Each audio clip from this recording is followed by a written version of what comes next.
চলে এসেছি এবার খেলার খবর চ্যানেলে বিগ আপডেট নিয়ে। তো চলো বন্ধুরা, খুব গুরুত্বপূর্ণ আপডেট নিয়ে চলে এসেছি। ফুল ভিডিওটা দেখতে থাকো, স্কিপ করবে না। স্কিপ করলে কিন্তু ভিডিওর মধ্যে অনেক কিছু মিস করবে। এবং এই খেলার খবর চ্যানেলে যারা নতুন আছে অবশ্যই খেলার খবর চ্যানেলটা সাবস্ক্রাইব করে পাশে থাকা বেল আইকন ঘন্টাটাকে ঢং করে বাজিয়ে দাও। বেশি বেশি লাইক এবং কমেন্ট করে দাও, যাতে মোটিভেট হয়ে তোমাদের এই খেলার খবর চ্যানেলে আমি ফার্স্ট আপডেট দিতে পারি।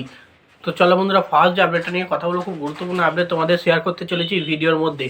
তো ফার্স্ট আপডেটটাই হচ্ছে এমবিএসজি শিবিরের কর্মকর্তা দেবাশিস দত্তকে নিয়ে। তো এমবিএসজি শিবিরের কর্মকর্তা দেবাশিস দত্ত কিন্তু একটা বড় মন্তব্য করেছেন, বা বেসিক্যালি বললে চলে রেগেই গেছেন। তিনি এই সমর্থকদের নিয়েই, বেসিক্যালি তোমরা নিশ্চয়ই জানো মোহনবাগান সমর্থকরা জামশেদপুরে গিয়ে জামশেদপুরে কতটা তাদের স্যাক্রিফাইস করতে হচ্ছে, অত্যাচারিত হতে হচ্ছে, জামশেদপুর সমর্থকদের কাছে মার খেতে হচ্ছে, মাথা ফাটাতে হচ্ছে, জার্সি ছিঁড়ে দিচ্ছে তারা। তো এই জিনিসটা নিয়ে কিন্তু দেবব্রত সরকার প্রচুর পরিমাণে রেগে আছেন, যে জামশেদপুরের সঙ্গে যখনই আমাদের অ্যাওয়ে ম্যাচ থাকবে তখন কিন্তু জামশেদপুরে গিয়ে আমরা খেলতে নারাজ, অন্য কোনো ভেন্যুতে খেলার চেষ্টা করুক, আমাদের আলাদাভাবে স্টেডিয়ামে বসার জায়গা করে দিলেও কিন্তু মাঠ থেকে বেরোনোর সময় সেই একই কেস প্রতিটা ম্যাচে আমরা দেখছি। এটা কিন্তু আমরা সহ্য করতে পারছি না। এবং মোহনবাগানে যখন জামশেদপুর ট্রাভেলিং ফ্যানরা আসে, কিছু হলেও আসে কিছু সংখ্যক, তাদেরকে কিন্তু এরকম অত্যাচারিত করা হয় না। যদি করা হয়, মোহনবাগানের যে সমস্ত সমর্থক আছে, যতটা সমর্থক আছে জামশেদপুরের তার এক চুলও নেই। জামশেদপুর এই মোহনবাগান সমর্থকদের কাছে কিন্তু পুরোপুরি চাপা পড়ে যাবে। তো বেসিক্যালি কোনো রকমের রিভেঞ্জ যদি নিতে হয়, মোহনবাগানের কাছ থেকে যদি রিভেঞ্জটা পায়, তাহলে কিন্তু জামশেদপুরের কাঁচা খোলা অবস্থা হবে।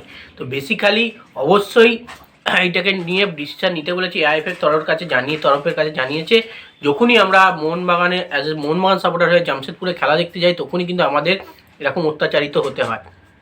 তো যাই হোক, এই জিনিসটা বন্ধ করার জন্যই কিন্তু বড় মন্তব্য দিয়েছে দেবাশিস দত্ত। তো নেক্সট যে আপডেটটা নিয়ে এবার কথা বলে, খুব গুরুত্বপূর্ণ আপডেট, সেটা হচ্ছে এমবিএসজি শিবিরের কোচ সার্জিও লোবেরা এবং এমবিএসজি শিবিরের প্লেয়ার জেসন কামিন্সকে নিয়ে। তো কালকে কিন্তু প্র্যাকটিস সেশনের পর বা প্র্যাকটিস সেশনের সময় কিন্তু দীর্ঘ সময় ধরে কিন্তু আলোচনা করতে দেখা গেল জেসন কামিন্সের সঙ্গে সার্জিও লোবেরা। মানে তাহলে কি সার্জিও লোবেরা জেসন কামিন্সকে নিয়ে কোনো প্ল্যান তৈরি করছেন, বা জেসন কামিন্সকে প্রথম থেকে নামানোর চেষ্টা করছেন, জেমি ম্যাকলারেনকে বসিয়ে নেক্সট সেকেন্ড ধাপে নামানোর কি কোনো রকম পরিচালনা হতে পারে?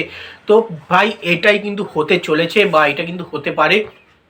যেহেতু কিন্তু জেসন কামিন্সের সঙ্গে দীর্ঘ সময় ধরে কথাবার্তা করেছেন, তাকে কিন্তু কিছু ভরসা দিয়েছেন যে তোমাকে কিন্তু ফার্স্ট থেকে খেলাবো, তোমাকে দায়িত্ব নিয়ে খেলতে হবে, গোল করতে হবে। এবং জেমি ম্যাকলারেনকে হয়তো নেক্সট ধাপে মানে সেকেন্ড ধাপে হয়তো নামাতে পারে। তো প্রথম ধাপে জেমি ম্যাকলারেন নেবে, সেরকম ভালো পারফরমেন্স কিন্তু দিতে পারছে না নেক্সট কটা ম্যাচ। সেই কারণে কিন্তু কিছু প্ল্যান বি চালু করতে চলেছে সার্জিও লোবেরা, সেটাই কিন্তু আলোচনা করে নিল জেসন কামিন্সের সঙ্গে। তো নেক্সট যে আপডেটটা নিয়ে কথা বলো, সেটা হচ্ছে ইস্টবেঙ্গল এফসি শিবিরে কিছুটা হলেও কিন্তু স্বস্তির নিঃশ্বাস, সেটা হচ্ছে মোহাম্মদ রাশিদকে নিয়ে। তো স্বস্তির নিঃশ্বাস যেটা সেটা হচ্ছে বেসিক্যালি স্বস্তির খবর হচ্ছে মোহাম্মদ রাশিদের চোট পেয়েছিল, তোমরা নিশ্চয়ই জানো। একটা ট্র্যাকেল করেছিল ইস্টবেঙ্গল প্র্যাকটিস ম্যাচে, ট্র্যাকেল পেয়ে পায়ে চোট পায়। বেসিক্যালি কালকে আমি জানিয়েছিলাম বা খবর সূত্রে জানাও গেছিলো যে কিন্তু পুরোপুরি সিজন আউট হয়ে যাচ্ছে। কিন্তু কালকে এমআরআই করে খবর দেখা গেছে তার কিন্তু চোট কোনো রকমই গুরুতর নয়। সে কিন্তু ইস্টবেঙ্গল এফসি শিবিরের হয়ে ম্যাচ খেলতে পারবে, পুরোপুরি সিজন আউট এখনও পর্যন্ত হয়নি। খুব যে খারাপ অবস্থা তা কিন্তু নয়, হালকা ওর ওপর দিয়েই চোটটা গেছে, কালকে এমআরআই করে জানা গেছে।